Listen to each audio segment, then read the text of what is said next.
Neuro, pulmo and centre for surgical excellence Sai Deepa multi speciality hospital, Chandanagar, Hyderabad.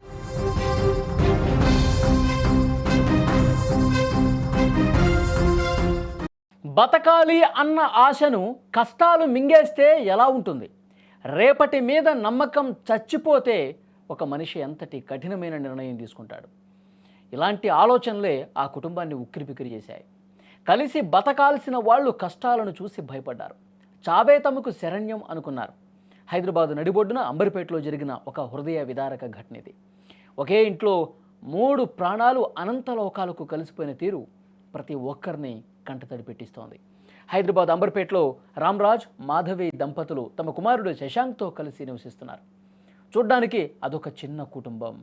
ఎవరితోనూ పెద్దగా గొడవలు లేని, తమ పని తాము చూసుకునేటువంటి సామాన్యమైనటువంటి మనుషులు. ఉదయం నిద్రలేచి చూసేసరికి ఆ ఇంట్లో ఎవరూ ప్రాణాలతో లేరు. రామరాజు, ఆయన భార్య మాధవి, కొడుకు శశాంక్ ముగ్గురు కూడా విగత జీవులుగా పడున్నారు. ఒక్కసారిగా ఆ ఇల్లు శ్మశానాన్ని తలపించే విధంగా కనిపించింది. స్థానికులు ఇచ్చిన సమాచారంతో పోలీసులు వచ్చారు.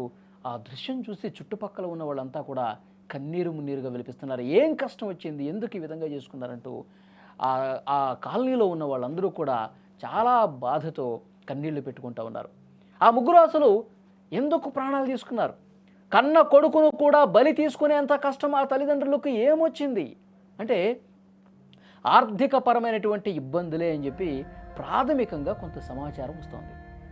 అప్పుల బాధలు ముంచెత్తాయా, లేక బతుకు తెరువు కోసం చేసిన ప్రయత్నాలు విఫలమై చేతిలో చిల్లి గవ్వలేక ఒక నిస్సహాయతతో ఇంకా ఏమీ మనం చేయలేం, ఏమీ సాధించలేం, బతకలేము అన్న భావన, అదే విధంగా వాళ్ళ ఆలోచనలు చేసి ఈ విధంగా ప్రాణాలు తీసుకున్నారా? వాళ్ళ మానసిక స్థైర్యం కొంగదీసిందా? ఇది ప్రస్తుతం జరుగుతున్నటువంటి చర్చ. కారణం ఏదైనా 3 నిండు ప్రాణాలు గాలిలో కలిసిపోయాయి. పోలీసులు కేసు నమోదు చేసుకున్నారు, దర్యాప్తు చేస్తున్నారు. ఒక్కసారి స్క్రీన్ మీద దృశ్యాలు చూడండి. వాళ్ళకి తెలిసిన వాళ్ళు, వాళ్ళ దగ్గర బంధువులు, ఇక్కడ ఉన్నవాళ్ళు, అంబర్పేటలో ఉన్న వాళ్ళతో అనుబంధం ఉన్న ప్రతి ఒక్కరు కూడా వచ్చి చూస్తూ ఉన్నారు. ఆ 3 ప్రాణాలు ఈ విధంగా తీసుకోవటం పట్ల అసలు ఎవ్వరూ కూడా ఇంకా నమ్మలేకపోతున్నారు, షాక్ అయిపోతున్నారు. వచ్చి లోపలికి వచ్చి చూసి గుండెలు బాదుకుంటూ రోధిస్తున్నటువంటి పరిస్థితి ఉంది. ముఖ్యంగా స్నేహితులైతే, ఆ కాలనీలో ఉన్న వాళ్ళైతే నిజంగా చాలా అంటే చాలా బాధపడుతున్నారు. అసలు ఏదైనా కష్టం ఉంటే చెప్పుకుంటే ఆ కష్టం పోయే మార్గం ఏమన్నా ఆలోచన చేయొచ్చు. ఈ విధంగా బలవన్మరణానికి పాల్పడటం, ప్రాణాలు తీసుకోవటం, చేతికి వచ్చినటువంటి కొడుకును కూడా దీంట్లోకి దింపి ఈ విధంగా ప్రాణాలు తీసుకోవటం అనేది ఎవరూ జీర్ణించుకోలేనటువంటి పరిస్థితి అక్కడ కనిపిస్తోంది. ఉదయం లేచిన దగ్గర నుంచి ఎంతో కలుపుగోలుగా మాట్లాడతారు.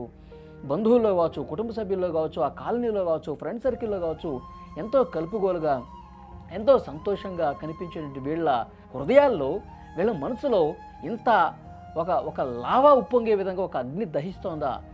ఎప్పుడు ఆర్థికపరమైనటువంటి ఇబ్బందులతో వాళ్ళు బతుకు సాధించలేక ఈ విధంగా బలవన్మరణానికి పాల్పడ్డారని చెప్పి ఇప్పుడు ఆలోచన చేసి ఇప్పుడు ఆ విషయాలన్నీ వాళ్ళకి తెలిసి కన్నీళ్లు పెట్టుకుంటూ ఉన్నారు. వాళ్ళతో ఉన్నటువంటి అనుబంధం, నాకు మొన్ననే కలిశాడు, మొన్ననే నేను అతనితో మాట్లాడాను.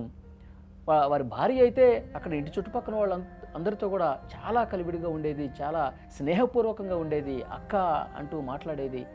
కానీ అలాంటి ఆవిడ ఈరోజు దూరమైనందుకు నిజంగా ఆ కాలనీలో ఉన్న వాళ్ళు కూడా జీర్ణించుకోలేకపోతున్నారు. చాలా అంటే చాలా బాధపడుతూ ఉన్నారు. ఆ షాకింగ్ విజువల్స్ చూసి, ఇంటి లోపలికి వెళ్ళి ఆ పరిస్థితిని చూసి కుదేలైపోతున్నటువంటి పరిస్థితి కనిపిస్తుంది. ఇక్కడ వారి కొడుకు కూడా చూడండి ఎంత బాగున్నాడు, చూడండి ఎంతో ఉజ్వల భవిష్యత్తు ఉంది.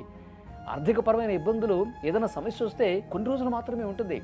కానీ క్షణికావేశంలో, బలహీన క్షణంలో ఈ విధంగా నిర్ణయం తీసుకోవటం అనేది చాలా బాధాకరమైనటువంటి విషయం. ఈ విధంగా చేసి ఉండకూడదు, చేయకుండా ఉండాల్సిందే అని చెప్పి వాళ్ళందరూ కూడా చాలా బాధపడుతున్నటువంటి పరిస్థితి ఉంది. సో ఏదేమైనప్పటికీ ప్రతి ఒక్కరూ కూడా ఆలోచన చేయాలి. కుటుంబంతో పాటు మొన్ననే మనం చూసాం, విజయారెడ్డి తన 2 పిల్లలతో అక్కడ రైల్వే ట్రాక్ దగ్గర చేసినటువంటి ఘటన ఇంకా కళ్ళ ముందు కనిపిస్తుంది. పిల్లలతో సహా ఈ విధంగా బలవన్మరణానికి పాల్పడటం అనేది నిజంగా ఎవరు కూడా ఊహించినటువంటి ఘటన. ఎప్పుడు ఎవరు ఏ నిర్ణయం తీసుకుని ఈ విధంగా చేస్తారో కూడా అంతుపట్టినటువంటి విషయం కనిపిస్తుంది.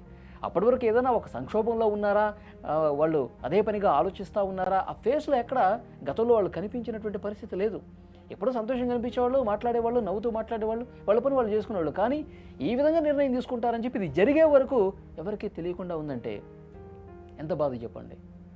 సో పోలీసులు అయితే కేసు నమోదు చేస్తున్నారు. నిజంగా ఆర్థికపరమైనటువంటి కష్టాలేనా, ఆ ఇబ్బందులతోనే బలవన్మరణానికి పాల్పడ్డారా, లేకపోతే వేరే కోణాలు ఏమైనా ఉన్నాయా, ఎవరైనా బెదిరింపులు ఉన్నాయా, ఆర్థిక నష్టాల కారణం ఏంటి, ఈ కోణంలో కూడా విచారణ చేయాల్సినటువంటి అవసరం ఉంది. కాబట్టి పోలీసులు ప్రస్తుతం కేసు అయితే నమోదు చేసుకుని విచారణ ప్రారంభించారు.